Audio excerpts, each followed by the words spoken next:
Aspen, Colorado. Yes. Eric, thank you very much for taking this little stroll with me this morning. Absolutely, glad to be here, and what a gorgeous morning. Oh, always. Nice and green and lush. My first question is, Aspen, Colorado. This is not where you were born. How did you end up here? Yes. As a famous tennis player. So I moved here in 2000 to be a tennis pro, actually. And there's a club right down the street across from Buttermilk Ski Mountain called Maroon Creek Club, and I was a head pro there. And then, I don't know, around 30, give or take, I started thinking, I moved here when I was 26, so now 48, so 22 years later. But essentially, you know, to be a tennis pro, and then got out of tennis and got into real estate. And but tennis originally brought me here. And then I guess I first also, digressing a little bit, I first also came to Aspen around 1997 and just fell in love with it. Just the beauty, the lifestyle, the culture, etc., like everybody else. But yeah, ultimately tennis brought me here. So for fun, what do you do?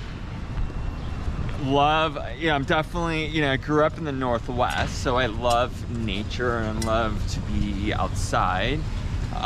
So for instance, tomorrow, it's Saturday, for fun, getting up early, going mountain biking with a friend. So definitely into biking, whether it's mountain, road, spending a lot of time with my kids. We got 2 kids that are 5 and 8. Perfect. And just absolutely love being a dad. Awesome. So we're gonna have, family time with the kids, my wife. Also love to ski, love to skate ski, love to skin up mountains.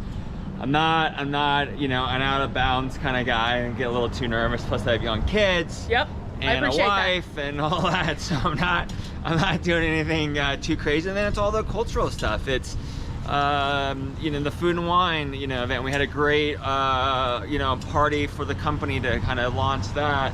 Ideas Fest is coming soon. Then we have 4th of July. All the different concerts. So I definitely big on the culture and the arts, and want my kids. So we're gonna cross here. Want my kids to experience all of that. So between all the recreational stuff, chasing kids around, and then participating in all the great restaurants and culture. And I love that pretty much, cheese, by the way. I love meat and cheese. It's organic. They got a lot of things local, a lot of things from Colorado. So nice little plug there, because the food's amazing, it's clean, and so yeah, no, definitely check out meat and cheese. So yeah, that keeps me busy. Right on. And a quick overview of your market. I mean, this is like, people go, oh, Aspen. Yeah, no, and there's definitely a reason why we get the prices that we get, because it's a great ski town, but also the culture, the quality of life, strict growth laws, limited supply, and all of that. But let's just talk about the market for a minute, because the market's shifting and it's starting to soften, and we are going to have a reset. Nobody knows what the reset looks like, right? Because if we did, then I would quadruple down. I would, exactly, the cash that I'm sitting on, I would go all in. So we are starting to see things change. The COVID craze is over. My kids go to Aspen Country Day, so they go to private school, and so we're seeing more families that are moving here from cities, able to run their companies from afar. So that's not going to change. But what's changing is just this, oh, I gotta be here now, and oh, I need to hunker down, and I want to be in the outdoors because of COVID. All that's kind of changing. And not to mention, we've had this unbelievable, we're gonna cross here.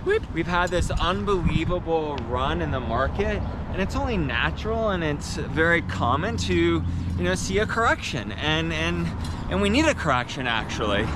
And it's good to see more inventory and other things, but the market is softening. It's not gonna be anything too crazy, so to think that, oh, I'm just gonna wait and sit around for the bottom, I don't necessarily recommend that. You can certainly negotiate and factor that in, but there's no question that it will reset. But long term, this market does great. It's Aspen's always going to be Aspen. That's I heard exactly it. an incredible analogy, and I'll end with this. Yes. Is that you're driving along on the highway, you're going, you know, 75 miles an hour. Yes. There's a crash up in front of you. Everybody slows down. They don't stop, and then you pick up again. I mean, it slows down a little bit. People I like that. I like that. So, I like that. Yeah. No, it's great. Plus, it's a safe haven, and it's Aspen and this whole valley has kind of created its own currency, and that currency, you know, has a long track record, and it's not going anywhere because you've got such strong hands from all over the world that have the stay power. But you know, things you know, that go up also need to come down a little bit, you know, to get more people back into the market. So, well, but I actually love that. I'm gonna use that. That is so good.